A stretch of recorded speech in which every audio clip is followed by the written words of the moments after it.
Herkese selam. Bugün antrikot et nasıl pişirilir? Püf noktaları nelerdir? Pişirirken de nelere dikkat etmeliyiz? Aşamalarıyla paylaşacağım. Birinci aşamamız, etimizi mutlaka buzdolabından 1 saat önce çıkartın. Oda sıcaklığına gelsin. İkincisi de antrikot etimiz bir parmak ya da 1,5 parmak kalınlığında olmalı. Çünkü ince bir antrikot et seçerseniz etiniz kurur. Ayrıca ben yağlı bir antrikot seçiyorum.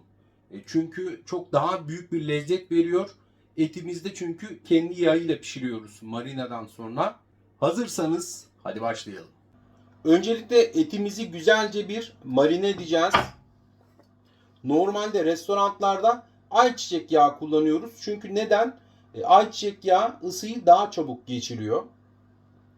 Ama evde yapıyorsanız bence zeytinyağını tercih edin. Nedeni çok daha lezzetli ve sağlıklı olduğunu düşünüyorum. Üstüne biraz şöyle zeytinyağı gezdiriyorum. Güzelce zeytinyağını etimizin her yerine yediriyoruz. Güzel bir kabuk bağlaması için kaya tuzu çekeceğim. Deniz tuzu da olur. Çoğu kişi şunu düşünebilir: tuzu en son atın diye.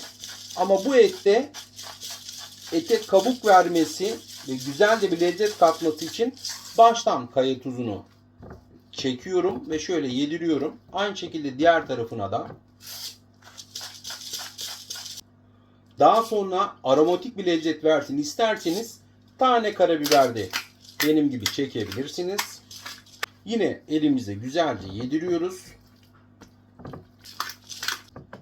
Etimiz artık pişmeye hazır. Döküm tavamızda iyice ısıttık. Elimizi bu şekilde koyduğumuzda sıcaklık elimize vurmalı. Koyuyoruz. Ocağımızda birazcık kıstık. Harlı bir şekilde değil. Şimdi 1,5 dakika etimizin bu yönünü bu şekilde pişireceğiz. Ben eti pişirirken de bu şekilde 1,5 dakika zaman tutuyorum. 1,5 dakika doldu. Etimizi alıyoruz. Şöyle bir T şekli vermek için yan koyuyorum. Bakın gördüğünüz gibi herhangi bir şekilde de tavaya yapışmadı. 1,5 dakikada etimizi bu şekilde pişireceğiz ve T şeklini vermiş olacağız. 1,5 dakikamız doldu. Şimdi etimizi alıyoruz. Tavanın şu boş kısmına bakın koyuyorum. 1,5 dakikada bu şekilde pişireceğim. Eğer tavamızı iyi ısıtmamış olsaydık et tavaya mutlaka yapışırdı. Bu da bir püf nokta. 1,5 dakikamız doldu. Şimdi etimizi alıp yan koyuyoruz. Yine boş bir kısma. Eti pişirirken de asla şu şekilde bastırmayın. Bu şekilde etin suyunu kaybetmesine sebep olursunuz. Ete hiçbir şekilde bastırmayın. 1,5 dakikada etimizi bu yönde pişireceğiz.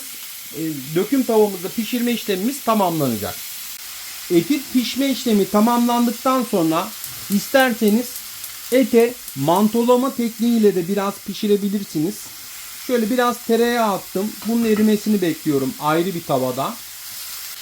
Tavanın içine biraz da sarımsak koydum. İsteyen farklı malzemeler de ekleyebilir. Aromasını da arttırabilir. Tavamızdan alıyorum etimizi. Bu tavamıza koyuyorum.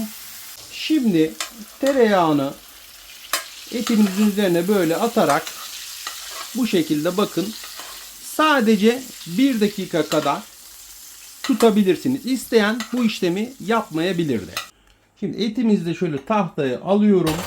Keseceğim. İçini de merak edenler için canlı canlı görsünler.